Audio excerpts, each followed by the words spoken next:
2020년이 시작된 지가 벌써 한 주일이 지났습니다. 여러분, 새해 올해 들어서 어떤 일이 있었습니까? 또 올해 들어서 만난 사람은 누굽니까? 어떤 사람은 행복한 만남이었을 것이고, 또 어떤 만남은 좀 불쾌한 만남일 수도 있습니다. 그죠? 어떤 만남은 즐거운 만남일 수도 있겠고, 또 어떤 만남은 불편한 만남일 수도 있습니다. 그런데 올해 들어서 예수님은 어떻게 만나셨습니까? 우리는 예수님과의 만남이 가장 소중한 만남이라고 하는데, 올해 들어서 여러분, 예수님을 어떻게 만나셨습니까?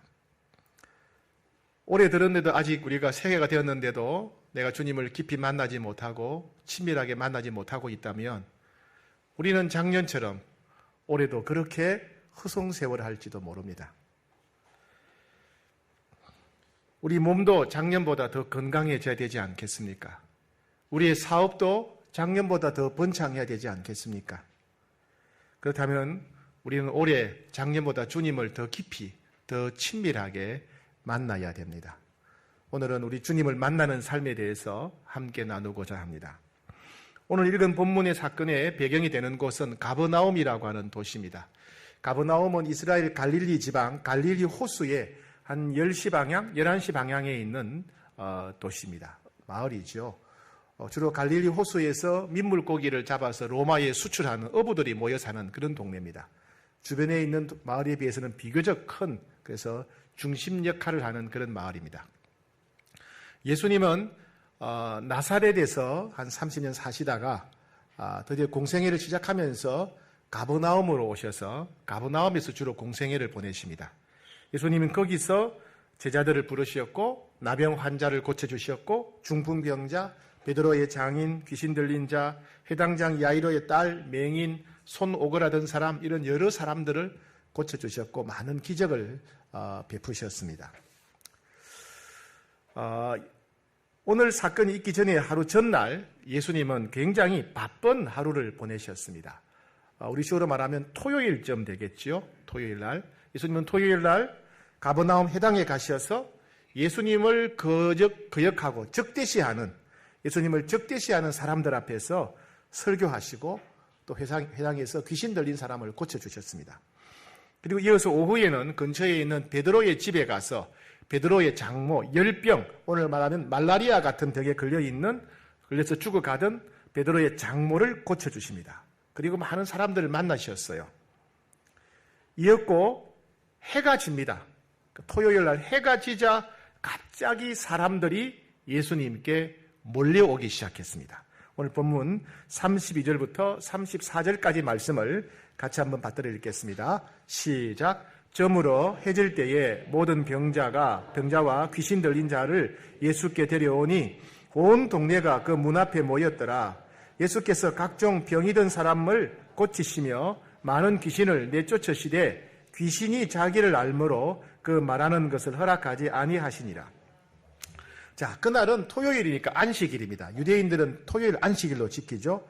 안식일은 노동을 할 수가 없습니다. 그래서 반일, 목축업 아무것도 할 수가 없고요. 심지어 집안일도 극히 제한되어 있습니다. 이동도 마음대로 할 수가 없어요. 여행도 할 수가 없죠. 병을 고치는 것도 노동이고, 병을 고치는 것도 노동이고, 병 고치러 걸어가는 것도 노동이기 때문에 몸이 아파도 그냥 집안에 있어야 되는 그런 날이 안식일입니다. 근데 우리는 이제 해가 뜨면 하루가 시작되죠. 그죠? 해가 뜨면, 오늘 하루가 시작되었다 이러는데, 유대인들은 해가 지면 하루가 시작됩니다. 우리랑은 좀 개념이 달라요. 그죠? 그러면 안식일은 토요일 날 해가 뜨면서부터 안식일이 시작되는 게 아니라 언제부터겠어요?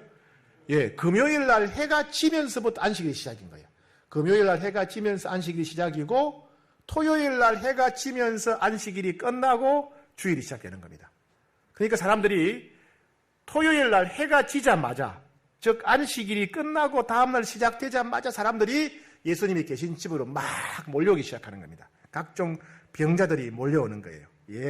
머리가 아픈 사람, 속이 아픈 사람, 팔다리가 아픈 사람, 눈이 안 보이는 사람, 귀가 안 보이는 사람, 말을 못하는 사람, 허리가 아픈 사람, 무릎이 아픈 사람, 귀신 들린 사람, 별 희한한 사람 다 옵니다. 틀림없이 이렇게 많은 사람이 몰려왔기 때문에, 더군다나 해진 뒤에 몰려왔기 때문에 그날 밤에 다 치료하지 못했을 거예요. 왜요? 기다리다가 지쳐서 그냥 집으로 돌아간 사람도 있었을 겁니다. 아이고, 내일 와야 되겠다. 그죠? 그러니까 내일 오겠다 하고 약속하고 그냥 집으로 돌아가는 사람도 꽤 많았을 겁니다. 자, 그렇다면 이때 예수님의 몸과 마음의 상태는 어떠했을까요?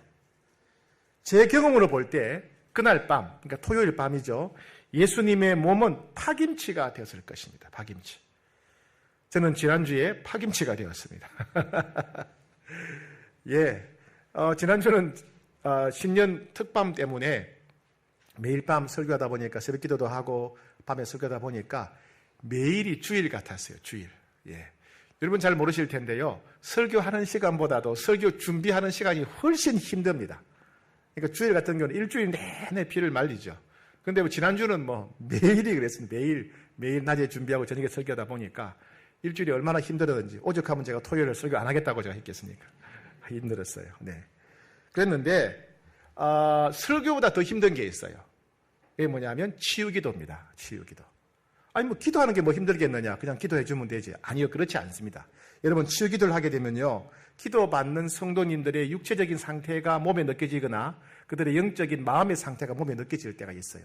굉장히 힘들죠.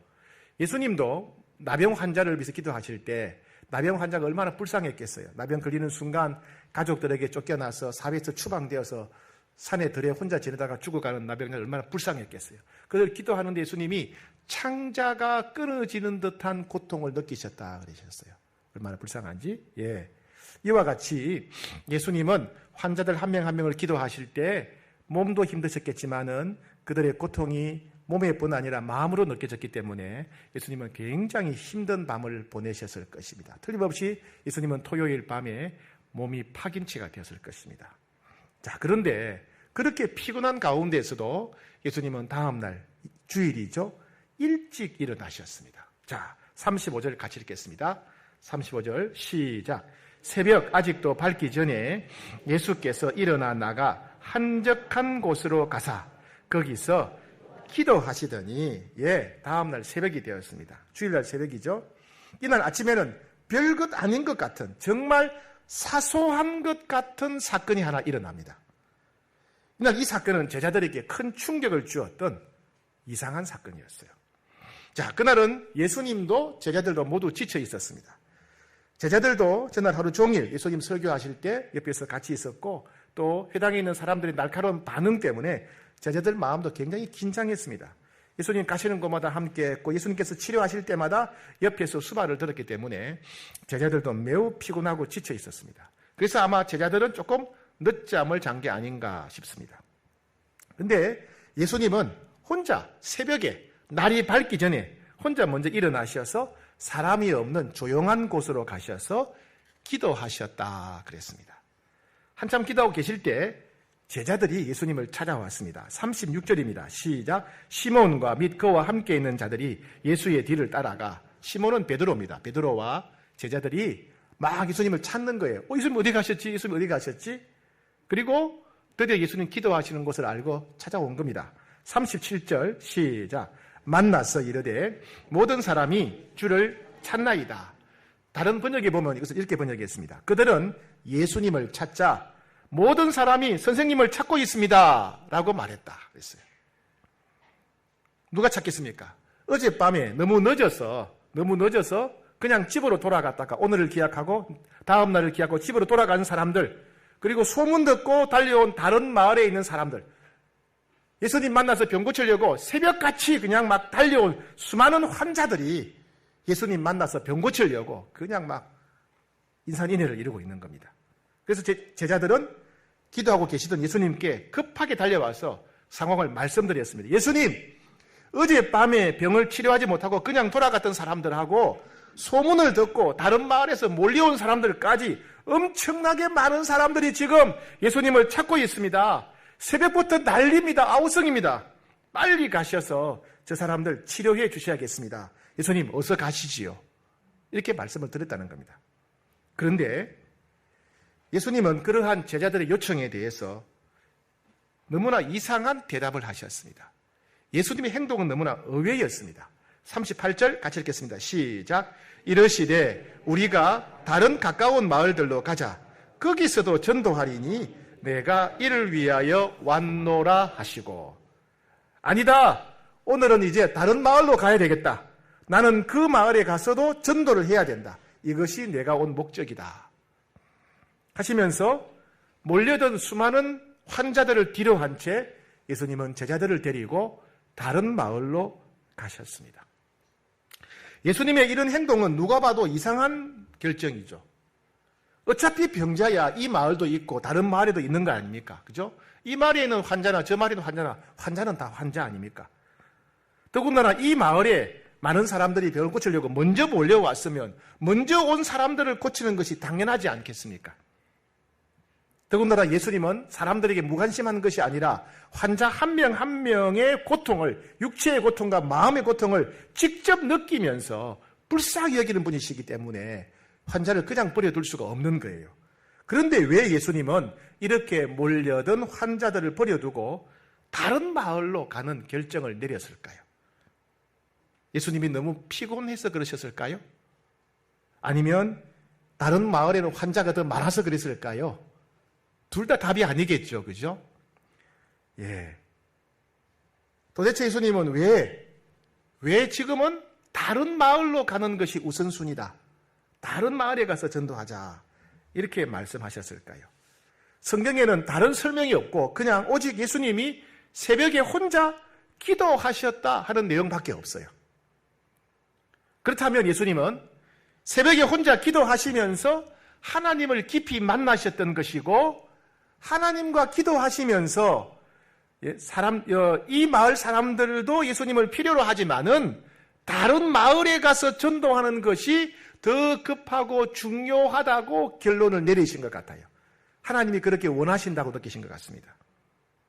즉 예수님은 이 마을 상황이 어떠하든지 이 마을에서 얼마나 많은 사람이 예수님을 찾든지 간에 예수님은 거기에 얽매이지 않고 지금은 다른 마을로 가는 것이 하나님이 원하시고 기뻐하시는 것이다 라고 분별하셨고 그래서 그렇게 결정하신 것 같습니다.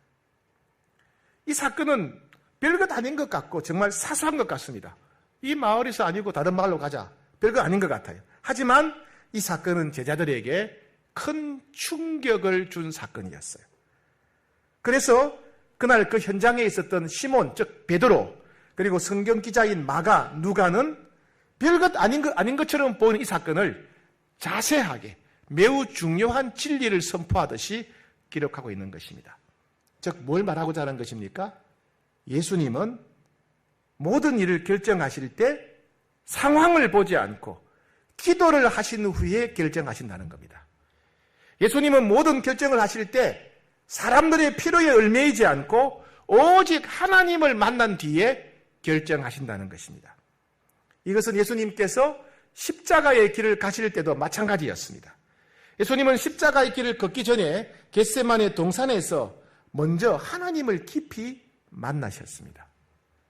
제자들은 이 과정을 유심히 보고 예수님은 모든 일을 하기 전에 하나님을 먼저 만나시는구나. 예수님은 모든 일을 하기 전에 하나님을 먼저 만나신 후에 결정하시는구나 하는 것을 깨달았던 것입니다. 그래서 작아 보이는 이 사건을 자세히 기록해 놓았습니다. 우리는 많은 선택을 할 경우에 우리 자신의 생각이나 지식이나 경험에만 의존할 때가 많습니다. 기껏해야 주변 사람들의 의견을 듣는 정도입니다. 그런데 사실 우리는 3초 뒤에 무슨 일이 일어날지 모릅니다. 여러분 3초 뒤에 무슨 일이 일어날지 모르는 사람이 3명이 모이든 3,000명이 모이든지 간에 3초 뒤에 무슨 일이 일어날지 모르는 것은 마찬가지입니다. 그러니 내가 혼자서 고민을 하든지 3,000명이 모여서 고민하든지 간에 미래를 모르는 것은 마찬가지라는 것입니다. 그래서 우리는 중요한 일을 결정할수록 하나님을 빨리 만나야 돼요. 예수님처럼 하나님을 먼저 만나야 됩니다. 그것이 직장의 문제든지 사업의 문제든지 결혼의 문제든지 진로의 문제든지 간에 문제가 중요하면 중요할수록 우리도 하나님을 먼저 만나는 것이 중요합니다. 그럼 하나님을 어떻게 만날 수 있을까요? 하나님을 만나는 방법은 여러 가지가 있습니다. 기독교가 시작된 이후로, 초대교회가 시작된 이후로 많은 사람들은 우리가 어떻게 해야 하나님을 만날 수 있을까? 우리가 어떻게 해야 살아계신 하나님을 체험할 수 있을까? 그런 고민, 생각을 많이 했습니다. 그래서 제가 알기로는 수백 가지, 100가지 이상의 방법들이 개발되었어요. 하나님을 체험하고 만나는 방법이. 그런데 그 중에 특별히 보편적으로 가장 많은 사람들이 가장 쉽게 하나님을 만나는 방법이 뭐냐면 성경을 통해서 하나님을 만나는 방식입니다.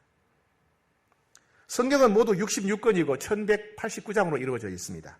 약 40여 명의 사람들이 약 2000년 동안 기록했습니다. 모두 다 사람들이 기록했어요. 그런데 사람들이 기록했지만은 성령님께서 그 성경을 기록한 사람들에게 감동을 주셔서 모든 성경에는 하나님의 마음과 뜻이 담기도록 기록했습니다. 그래서 우리는 성경을 읽으면 성경을 기록한 사람의 의도도 알 수 있고 성경을 기록하게 하신 성령 하나님의 마음과 뜻도 우리가 알 수 있습니다. 재미있는 것은 성경은 과거에 하나님이 하신 말씀을 기록해 놓은 거예요. 우리는 성경을 보게 되면 하나님이 과거에 어떻게 말씀하셨는가, 예수님이 과거에 어떻게 말씀하셨는가 우리가 알 수가 있어요. 기록되어 있으니까. 더 놀라운 것은 성경을 기록하게 하신 성령님은 지금도 우리가 성경 앞에 무릎을 꿇으면 성경을 통해서 우리들에게 지금 다시 말씀하신다는 거예요. 우리는 성경을 통해서 지금 나에게 말씀하시는 성령 하나님의 음성을 들을 수 있다는 겁니다. 그러니까 성경은 두 가지 역할을 하는 거예요. 첫 번째는 과거에 하나님이 무엇이라고 말씀하셨는가 하는 것을 성경을 읽으면 알 수가 있어요. 두 번째는 성령님이 지금 나에게 하시는 말씀을 성경을 통해 들을 수 있는 겁니다. 이게 성경의 신비입니다. 신비. 이렇게 지금 나에게 하시는 말씀, 지금 나에게 하시는 하나님을 만나고 그 하나님의 말씀을 듣는 것을 체계화한 것을 우리는 경건의 시간 혹은 큐티다 이렇게 말합니다. 이 큐티는, 경건의 시간은 일정한 시간을 떼어놓고 짧은 본문을 깊이 묵상하면서 하나님이 오늘 나에게 무엇이라고 말씀하시는가를 듣는 시간입니다. 큐티는 두 종류의 큐티가 있어요. 그냥 편의상 일반적으로 알려져 있는 전통적인 큐티가 있습니다. 전통적인 큐티. 그리고 우리 홍익교회에서 하는 홍익교회식 큐티가 있어요. 두 가지 방식이 있습니다. 여러분 이 둘 다를 잘 아셔야 됩니다. 첫 번째 전통적인 큐티 방법, 우리가 다 아는 방법이죠. 이게 뭐냐면 첫 번째는 성경의 본문을, 짧은 본문을 한 3번 정도 정독합니다. 성경 본문을 3번 정도 깊이 있게 묵상하는 거예요. 두 번째는 성경을 읽다 보면 특별히 마음에 와닿는 단어나 구절이 있어요. 그죠? 성경을 쭉 읽다 보면 특정한 단어나 구절이 마음에 와닿아요. 그걸 묵상합니다. 그리고 나서 내가 오늘 이 본문을 통해서 하나님께 감사할 게 뭐냐, 찬양할 게 뭐냐, 혹은 내가 회개할 게 뭐냐, 내가 믿어야 될 게 뭐냐, 순종할 게 뭐냐를 찾아보는 겁니다. 오늘 읽은 본문, 묵상한 본문에서 내가 이걸 감사해야 되겠다, 이걸 찬양해야 되겠다, 이건 내가 회개해야 되겠다, 혹은 이건 내가 붙잡고 믿고 순종해야 되겠다, 그걸 찾아보는 거예요. 그 다음에 그 내용을 기록하고 기도하면 끝이에요. 그죠? 쉽죠? 그죠? 성경 읽고 느껴지는 감사, 느껴지는 회개, 느껴지는 이렇게 실천사항을 적어보는 거예요. 그런데 이런 큐티 방법이 언제 우리나라에 들어왔냐 하면 1970년대에 대학생 선교단체를 통해서 우리나라에 본격적으로 보급되기 시작했습니다. 70년대, 80년대만 하더라도 이 큐티 방법 때문에 한국 교회가 난리였어요. 전에는 설교만 들었는데 일방적으로 설교만 듣다가 내가 직접 성경을 통해서 하나님 만나니까 너무 감동이 되는 거예요. 난리였어요. 저는 오랫동안, 수십 년 동안 청년 대학생들한테 이 큐티 방법을 가르쳐 왔습니다. 그런데 문제는 뭐냐면 이게 한계가 있는 거예요. 많은 사람들이 이걸 하다 보니까 성경 공부처럼 돼버리고 사람이 더 이상 바뀌지 않더라는 거예요. 하나님과 친밀함도 생기지 않을 뿐더러 사람이 바뀌지 않고 그냥 일상적인 성경 공부처럼 돼버린답니다. 그래서 한계를 느꼈어요. 이건 아니다. 이게 가지고는 안 되는구나. 그래서 고민을 하고 공부하고 찾아보기 시작했어요. 그랬더니 기독교 영성 전통에 있어서 성경을 가지고 하나님 만나는 다양한 방법이 있는데 그 중에 거룩한 독서라고 하는 렉티오 디비나라고 하는 이게 아주 검증되어진 좋은 방법, 유익한 방법이라는 것을 발견하게 되었어요. 그래서 제가 그 공부를 하다가 이걸 우리 교회 큐티에 적용하면 되겠구나. 그렇게 해서 우리 교회 큐티 방법에 적용한 것이 홍익교회식 큐티입니다. 네. 제가 만든 게 아니라 렉티오 디비나라고 하는 오랜 기독교 영성 전통에 있어 사용하던 그런 방법이에요. 성경을 통해서 하나님을 만나고 체험하는 방법을 우리식으로 맞게 제가 간단하게 적용한 겁니다. 그럼 이거는 어떻게 하느냐? 첫째, 성경 본문을 3번 정도 깊이 정독합니다. 똑같아요. 두 번째, 마음에 감동이 되는 단어나 구절을 묵상합니다. 똑같죠, 그죠? 이건 똑같아요. 전통적 규칙이 똑같습니다. 그런데 여기서 달라지는 거예요. 성경을 읽으면 어떤 특정한 날, 그날 따라 어떤 단어나 구절이 마음에 와닿아요. 감동이 돼요. 이것은 성령님께서 그 단어나 구절을 통해서 우리 마음을 두드리면서 얘야, 내가 이 단어 통해서 너하고 얘기하고 싶다. 우리 마음을 두드리시는 거예요. 마음에 감동이 든다는 것은 성령님이 그 단어를 통해서 우리 마음을 두드리시는 겁니다. 그럼 이제 어떻게 해야 됩니까? 제일 쉬운 방법이요. 질문을 합니다. 질문.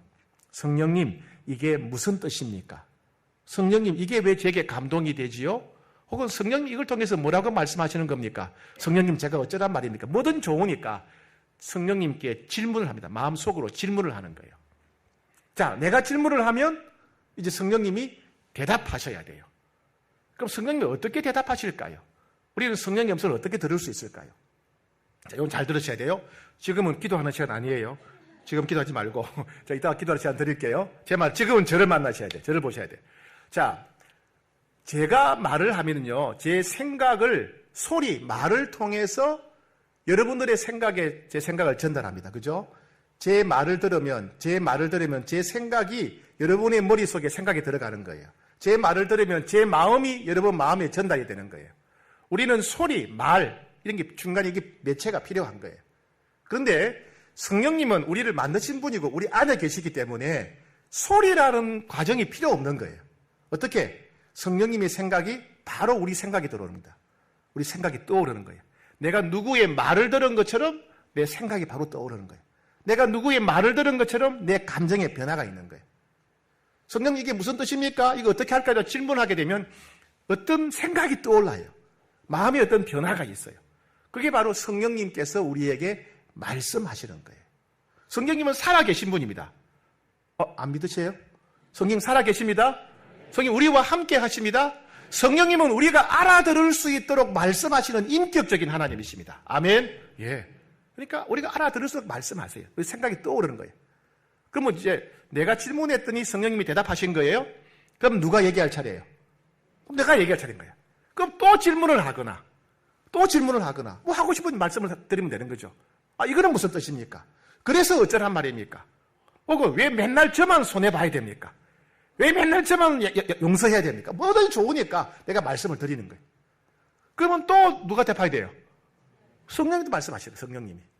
그러면서 이제 주거니 받거니 대화가 이루어지는 겁니다. 자, 여러분 중에 지식의 은사를 받으신 분들은 제 말이 무슨 말인지 알 거예요. 지식의 은사를 받으신 분은 딱 영상이 보이거나 문자가 딱 떠올라요. 그죠? 혹은 예언의 은사를 받으신 분들. 예언의 말씀이 자동으로 나오기도 하지만 때로는 예언해야 될 내용이 문자로 보이기도 하잖아요. 그죠? 보인다든지.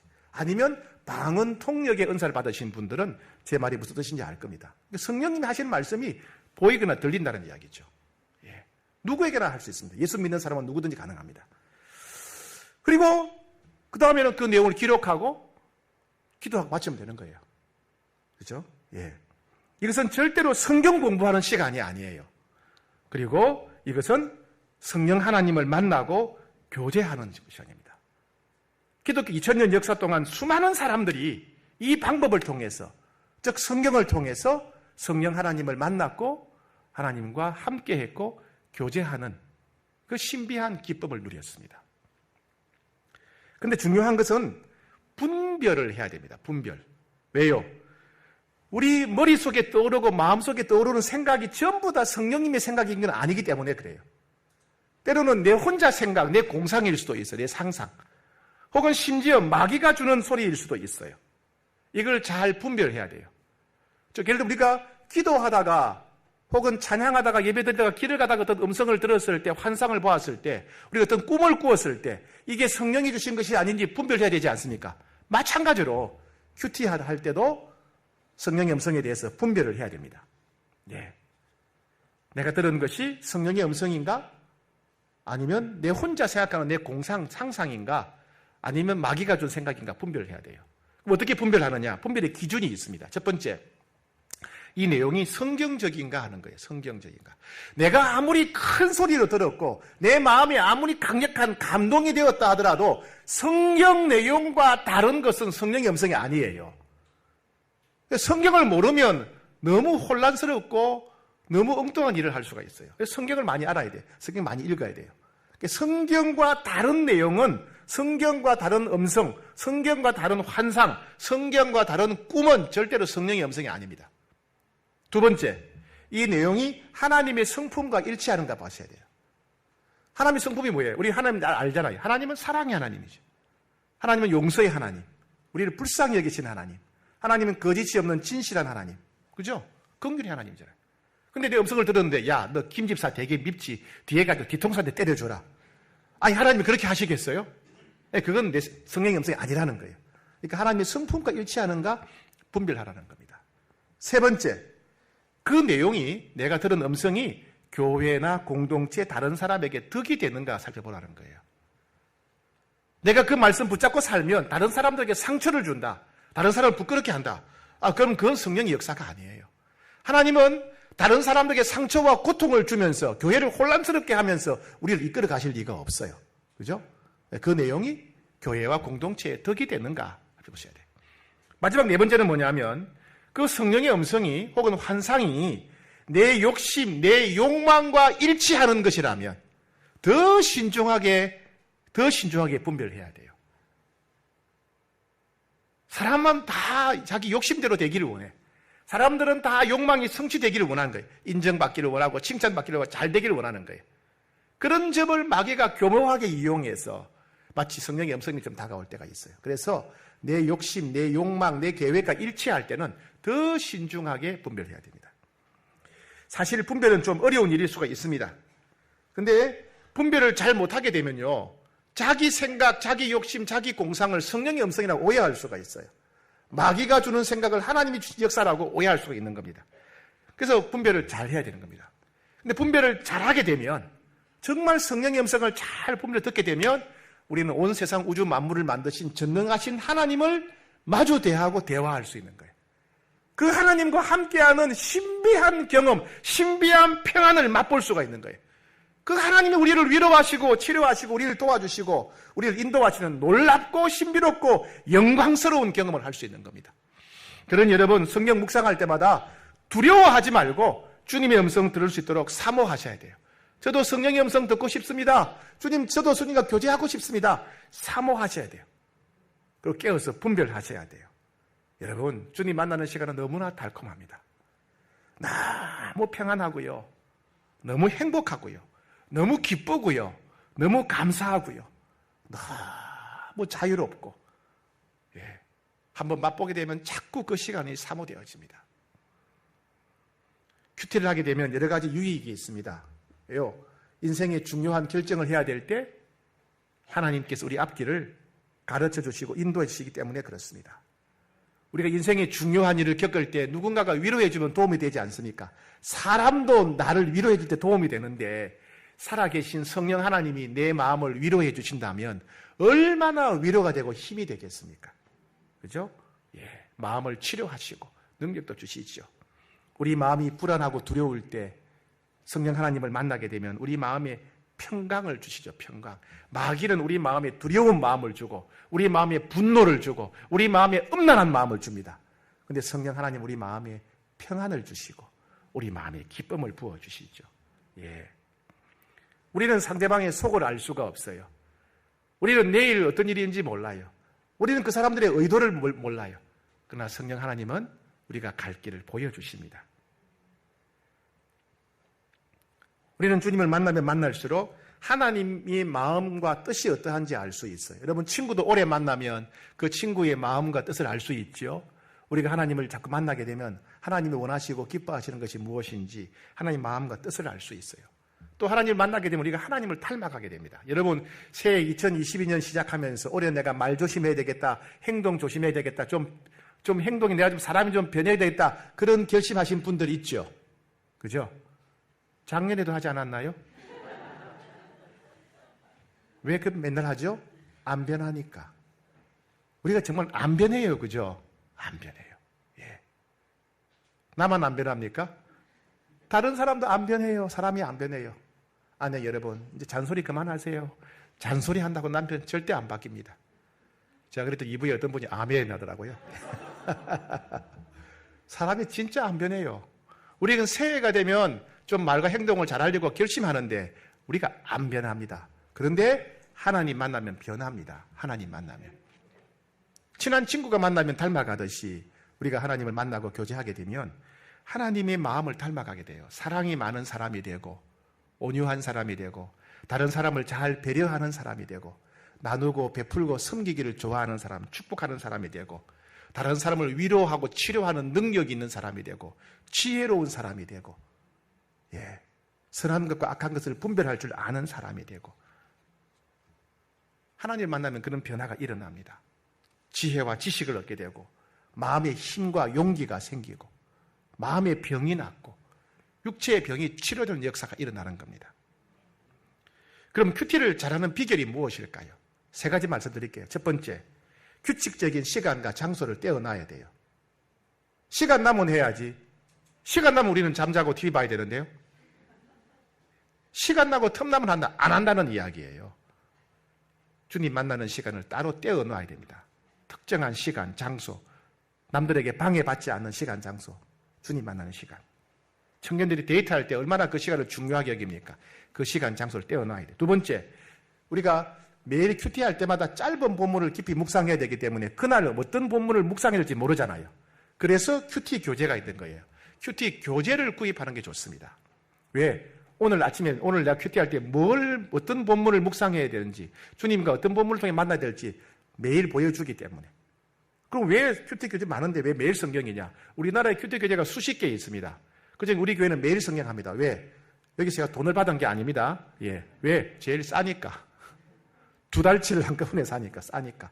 두 번째, 예화가 없이 성경 본문만 묵상하게 하니까. 그게 좋아서 우리 교회는 이걸로 씁니다. 그래서 가급적 이걸 구입하시고요. 매달 구입하지 마시고 1년치를 한꺼번에 구입하는 게 좋습니다. 왜? 한 번 구입 못하면 2달치를 못하니까. 그죠? 매일 성경을 정기구독 하시는 게 좋습니다. 세 번째는요, 다른 성도들과 큐티 소감 나누기를 하는 게 좋습니다.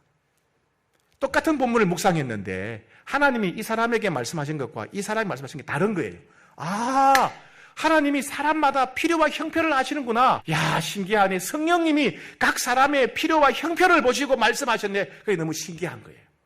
똑같은 본문 묵상했는데 다른 말씀을 들었거든요. 그리고 다른 성도들이 들은 음성을 들으면 나도 그게 내게 은혜가 돼요. 하나님 저런 분이구나. 그래서 큐티 나눔을 하게 되면 삶이 풍성해지고 은혜가 풍성해지죠. 요즘은 좋은 시대 아닙니까? 카톡, 단톡방 만들어 놓고 사랑방 식구들끼리 큐티 나눔을 하세요. 교사들끼리 큐티 나눔을 하세요. 마음에 맞는 사람들끼리 큐티 나눔을 하세요. 식구들끼리 큐티 나눔을 하세요. 그러면 은혜의 나눔이 일어나게 되죠. 요 3가지가 비결입니다. 저는 아내를 대학교 때 만났어요. 대학교 졸업할 무렵에 만났고 그리고 교제하고 결혼한 지 한 30년 되었습니다. 30년 동안 아이들 낳고 키웠고, 그죠? 이사도 여러 번 다녔고, 학교도 다녔고, 여러 가지를 함께 겪었습니다. 가끔은 저희도 부부 싸움을 합니다. 몇 년에 한 번씩 말다툼 정도 합니다. 30년 지나다 보니까 이제 아내를 많이 이해할 수 있게 되었습니다. 물론 아직도 저 사람이 저런 면이 있었나 가끔 모르는 분도 있습니다. 그러나 결혼 전이나 신혼 초에 비하면 아내를 상당히 많이 이해할 수 있게 되었습니다. 저는 아내가 어떤 음식을 좋아하고 싫어하는지 잘 압니다. 아내가 어떤 음악을 좋아하는지, 어떤 영화를 좋아하는지, 어떤 스타일의 옷을 좋아하는지 잘 압니다. 제 아내가 하나님을 얼마나 사랑하고 헌신적인지, 성도님들을 섬기기 위해서 얼마나 열정적으로 애쓰는지 전 잘 압니다. 그리고 저는 아내와 함께 있는 시간이 즐겁고 행복합니다. 편안합니다. 그리고 아내가 없이 제가 혼자 있으면 왠지 불안하고 허전하고 마음이 힘듭니다. 제가 아내와 30년 동안 함께 지내면서 이렇게 친밀해졌는데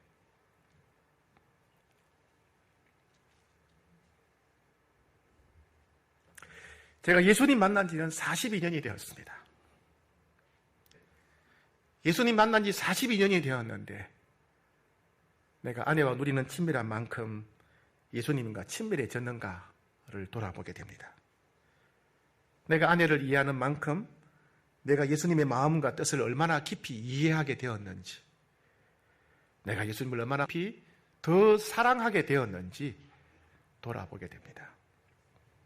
사람도 만난 지 1년, 2년, 10년, 20년 되면 더 깊이 이해하게 되고 더 친밀함을 누리기 마련이지 않습니까? 우리가 살아계신 예수님 만난 지 1년, 2년, 10년, 20년 되었다면 그만큼 예수님을 더 깊이 이해하고 예수님을 더 깊이 사랑하고 더 친밀한 관계를 누려야 되지 않겠습니까? 여러분은 어떻습니까? 여러분과 예수님과의 관계는 어떻습니까? 나는 예수님 살아계신 걸 믿어요. 예수님 내 안에 살아계신 믿습니다. 그저 예수님 살아계심을 믿습니다. 이 정도로만 그친다면 우리는 아직도 한 걸음도 진전하지 못했다는 것입니다. 그죠?